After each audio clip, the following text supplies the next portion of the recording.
The Money Show. Personal Finance with Warren Ingram. The Personal Finance feature is brought to you by Sanlam Corporate. They take employee benefits personally because when you care, everyone benefits. Sanlam Corporate. Warren, good evening. Tonight we're talking about buy now, pay later. We were talking about second-hand cars earlier. Somehow it all seems very appropriate. Warren, how's it going? Good, thank you, Stephen. And it's great to be chatting to you when we're now not grey listed. It's a little bit of good news we should all celebrate. Indeed, yes. So I think the main thing that you see that's pay now and pay later is often furniture shops, and they seem like a good idea. Sometimes they're not charging you interest. Sometimes there's a payment holiday at the beginning. Why is there such a big catch? I mean, how do you see the whole idea of buy now and pay later? I mean, it's ironic. The thing that inspired me to do this was actually my wife and I buying kind of a little cushion that you put your feet on, and it's for our dog to kind of get up because she's old now. And on the back of the price tag, it said you can pay for this over 6 months. And that struck me, and I asked the cashier. I'm not going to name the shop, but I said to the cashier, "Do lots of people do this?" And the cashier said, "Yes, absolutely." And it wasn't an expensive item. Me, I'm a cheapskate, but I just thought to myself, I wonder, what's going on here? Because it's a smallish cost item, and they're giving me 6 months and no interest, and on the surface no fees. But actually, when you start to dig into this, what really happens is you think it's affordable, especially if it is a bit of a bigger item. Let's say it's a couch or whatever the deal is, and you decide, well, I can't afford whatever it is, 10,000 rand. But 10,000 rand interest free over 6 months, suddenly that's not so expensive. That's not even 2,000 rand a month. I can afford that. Let me do it. And so you go, and it feels like a fairly painless, fairly sensible thing to do. You keep your cash. You only pay out exactly what they're asking for, and you earn the interest on your money while they're almost funding you. But actually, the catch to me is a couple of things. One, that buy now, pay later price is rather higher than what you would pay at a retailer that doesn't offer that. So that's the first thing. Is I think generally the item itself is not more expensive if you did buy now, pay later at the same place. If you said, I'm going to buy this chair with cash, or I'm going to buy it and pay over 6 months, the price would be the same. But the retailers that offer this tend to be a bit more expensive. So firstly, I think the items themselves are a bit higher in price. And then secondly, yes, it's interest free. Yes, there are no costs if you stick to the terms. But miss one payment, and all of a sudden you start to realize the catch. And the catch is they start the interest on day one. So from, let's say your 6 month deal, you missed a payment on month 4. They start to levy interest on day one of the first payment that you owed. And then all of a sudden there are fees. They start to charge you admin fees for doing this. And so before you know it, the item that could have cost you $1,000 is suddenly costing you $2,000 because of all the fees and the interest that they're now charging you. And I think that's the deal. Yeah, sorry, I'm going to come back to some of that detail because some of this is very important, but I just want to get one other fundamental thing out the way. Sorry to interrupt you, Warren, is that one of the things about buying something like that without having to pay immediately is you don't feel the pain of it. You don't see the money leaving your account. And I've often thought that must be such a big part of this, is that you're going home with this item, cushion, shoes, whatever it is, furniture. It's changing your life in some way, and it's cost you nothing. And isn't that psychological part of it such a big thing? Yeah, it's cost you 1/6 of the item's price, and so it's a little bit like the car dealers. When you go and you say to a car dealer, I want to buy this car, but it's too expensive, then the next question is, well, what can you afford to pay on a monthly basis? and let's say the car payment was meant to be 20,000 rand a month if you paid the car off over 5 years at with no residuals and all those things, then the car dealer comes back to you and says, don't worry, if you can only afford 10,000, what we can do is we can work a deal where you can pay the 10,000 a month, and at the end of 6 years you have a residual of 40% of the car value. So and I think the same psychology applies here. You start to divide the cost of the item by 6, and anything divided by 6 suddenly seems a lot more palatable, and so the sales process and the psychology behind the sales process is very attractive. When you buy something on buy now, pay later, the retailers are often very keen on it. Now, and does that mean they get a fee somehow? Do they benefit if you do it that way rather than the normal way? Yeah, so sometimes they've got an in-house finance department. So if you look at some of these retailers, I often think they when you look at the stock exchange listings, some of these retailers should not be listed as retailers. They should actually be listed as financial institutions, because they make so much money from financing and from lending and all the financial services that they offer, and actually comparatively a bit less on the retail. And I feel that's what's going on here. So they might have their internal finance department, and it's very lucrative for them to do this, because the second you miss a payment, it's almost like you're in a microloan process now. There's going to be lots of admin fees, and I can promise you those admin fees are not reflective of the actual cost of what's involved. These are punitive fees that they're making money out of the fees, and they're making money out of the interest. Sometimes the retailer doesn't have an in-house finance department, and what it does then is it brings in an outsider, and you'll often see these at retailers. And every time the retailer then signs a deal where there's now this buy now pay later scheme, they're getting a fee, and it's not a hidden thing, it's not a kickback, it's all disclosed and transparent if you go and read the 12 pages of fine print, but it's there. And now they've made money from selling you the item, and they're making some money from the finance charges. So certainly, Stephen, I mean, what a great way to make money twice on selling the same item. And then if you miss one payment, you can suddenly be charged a fee immediately. So that's not interest, that's something else? Exactly. So now it'll be called an administration fee. It'll be kind of worded more gently than penalty, because that just sounds terrible. So it'll be, oh dear, you've missed a payment.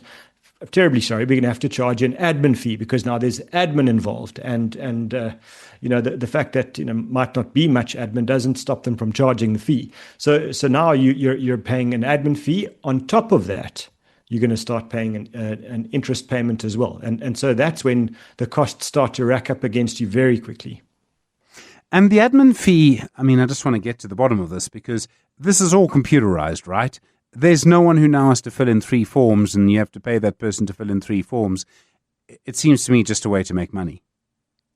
Yeah, I think it's a very lucrative way of dealing with this, and I think the argument in defense will be that this is all disclosed to you. You agreed to a deal with us, and you agreed to pay us a fixed amount for 6 months, and you've taken the item home, and so now there's work involved for us as the retailer. Because you haven't stuck to your side of the agreement, and we're entitled to charge you a fee because we have to do a huge amount of work by pushing 2 or 3 buttons. Okay, all right. So actually, very quickly, something that cost you 1,000 rand can go up to 2,000 rand. You miss one payment, there's a fee. They charge interest from a very early stage on that. It's actually quite easy to get into trouble here. Yeah, and I think it's. It's a bit like the credit card problem. When you get your first credit card and you start to swipe and swipe and swipe, it just feels like everything's fine until the day you reach your credit limit, and all you can do is fund the absolute limited, the minimum payment possible. Very quickly, you start to drain your cash resources. So I feel like this is the credit card problem in reverse. You're getting the item up front, you're committing to a bigger cost, but it's being spread out over a period of time.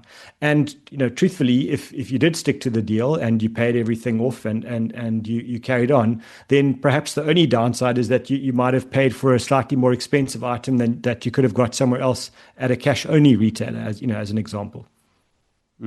Okay, and then the juggling act starts, and this, I presume, is when you don't have just one item on buy now, pay later, you use it for everything.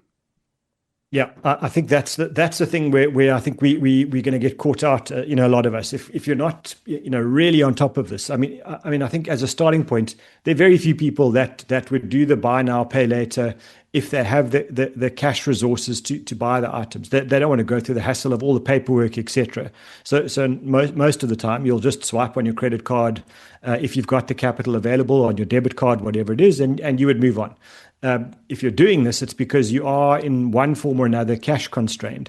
So now you're buying an item that actually you can't afford. And so you give yourself a little bit of breathing room from a cash flow point of view in a month, but this becomes a bit addictive, right? Because now you think, well, I've bought the chair, but now I need the cushions and the throw and all the other things to decorate. So let me go back and buy all those things as well on buy now and pay later. And I think that's where you start to get caught out. And I have seen some studies around this behavior, because this is not a South African thing. This is a global thing. And it seems like people who participate in this kind of buy now, pay later behavior end up spending somewhere around 20 to 30% more than they normally would if they just had cash. So, we were talking about, it feels affordable. It feels like something you can deal with because the cash flow is being spread out over a period of time. Now you add up, multiples of these all at the same time, and somewhere along the line, the merry-go-round stops and things start to fall off, and you get yourself into trouble. Are there any moments, Warren, when you would use buy now, pay later? I mean, is it a blanket no, never? Warren said no. Or do you think there are moments when actually, are there emergencies? And I know, obviously, we're supposed to have an emergency fund, but are there moments when actually maybe you would need to do it? Yeah, I think it's exactly that. It's for the thing that is a real emergency. And I try to think of a really good example, because I don't want to be the Grinch that stole Christmas and say you should never do this. But my instinct when you're asking the question is to say, no, Stephen, there's never a good time.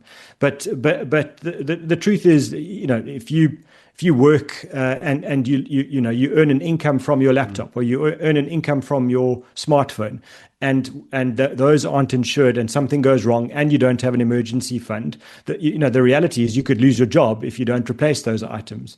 And so I would guess, if you don't have the cash to buy, the quality smartphone that you need, and I really mean need for work, not need to stay connected to your friends, or a laptop because that's how you make your living, then I would guess something like that does really qualify as an emergency, and so maybe that's the kind of situation I can think where you would do this, but it's not. And I mean, really not, I desperately need those shoes for the party on Saturday night, or, I want to do up my house nicely because I want a housewarming, or anything that I would call discretionary, something where you could live without it and life wouldn't be worse, except maybe you feel a bit embarrassed about something.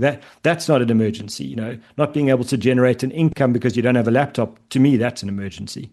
All right. We have a question for Warren tonight. The question comes from Paul. Hi, Stephen. What is the impact on my investments of South Africa being removed from the grey list? Does it actually mean anything for me? That's a great question. The Money Show. Personal Finance with Warren Ingram.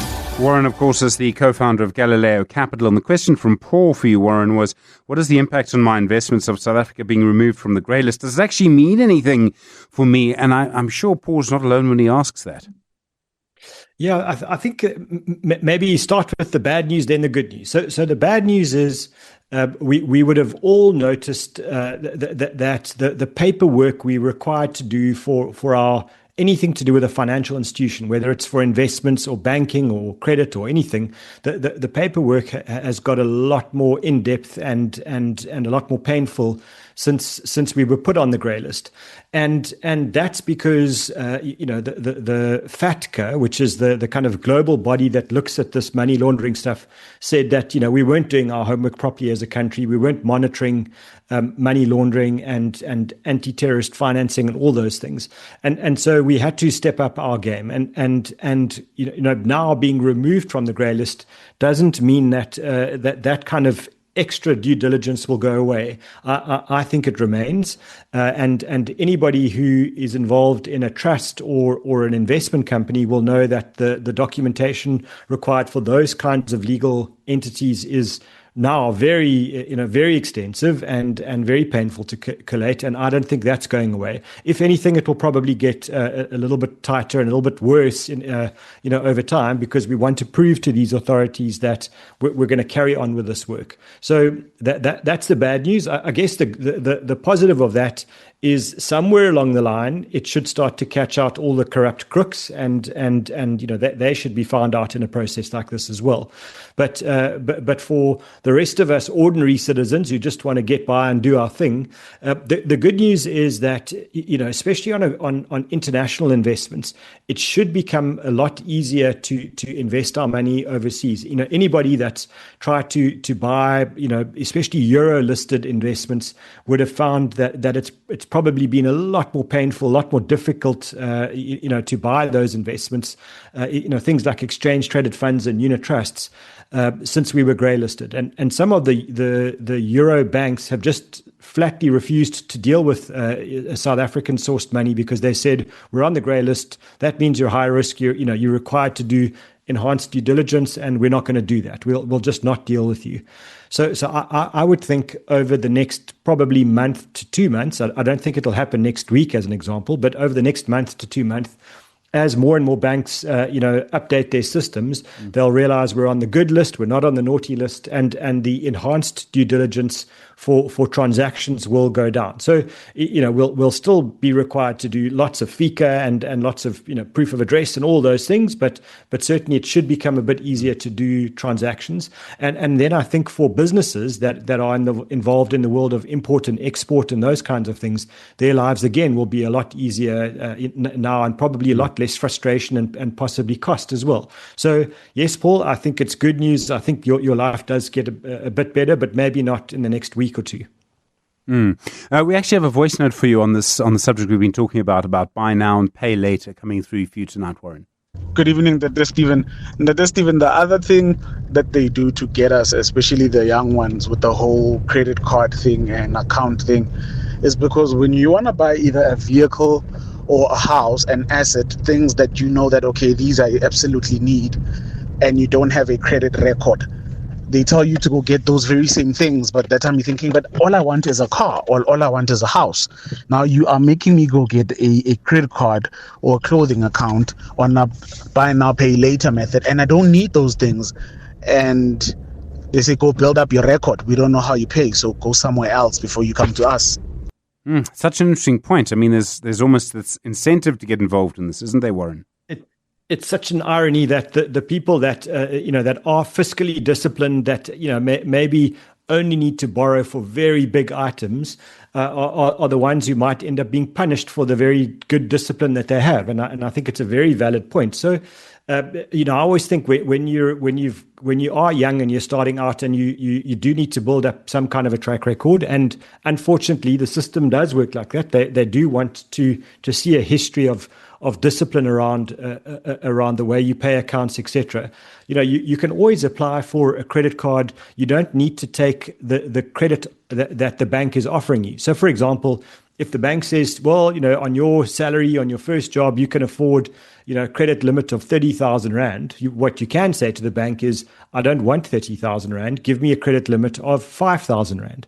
And then, you use that for a little bit every month. And let's say you use 1,000 of the credit limit, and then make sure you pay it off, with discipline ahead of time. And so you will build up a very good track record on your credit score and all of that, but never getting into the big trap where you find yourself, with a huge debt hole because you got caught out. Okay, yeah, that's interesting. If you're very tempted to use buy now, pay later, Warren, what can you do as an alternative? I think this is a little bit of self-management. So I love this 24-hour rule, and if you see something in a place that that offers this buy now, pay later, and you are very tempted because you absolutely need that new chair or that new couch or whatever it is, my suggestion is write down the price, take a photo, and then go home, think about it, sleep on it especially, and maybe talk to one or two friends, especially those that are not buying enablers, not the people that always tell you to buy stuff. Speak to the more sensible people that and discuss it with them. And if you still feel very strongly that you want that item, then the next thing is you've got to say, okay, I'll buy it, but only if I can afford to pay for it with cash. None of this buy now, pay later nonsense. If I can't afford to buy it with cash, then what I'm going to do is I'm going to save up and put aside some money every month and keep going. And at some point I'll have enough cash, and then I'll go and buy the item. What I find is doing that with myself, all I need to do is go home and talk to my wife, and she'll say, we don't need it. There's nothing wrong with the thing we've got, whether it's the TV or the couch or whatever it is. And so that urge passes very quickly. And if you're the same, then that's the deal. But if not, then the discipline of saving for it and giving yourself a goal means that you might take 6 months to get it, but you're doing it with cash without the danger of getting caught in a trap like this. Warren Ingram, thank you very much indeed. Very wise words. Really appreciate it. The co-founder of Galileo Capital with personal finance on The Money Show this evening. So often, whenever you're thinking of buying something, that idea of a cooling off period, just 24 hours, such a good idea on almost everything that you do, actually, particularly for the big decisions. Warren, thank you.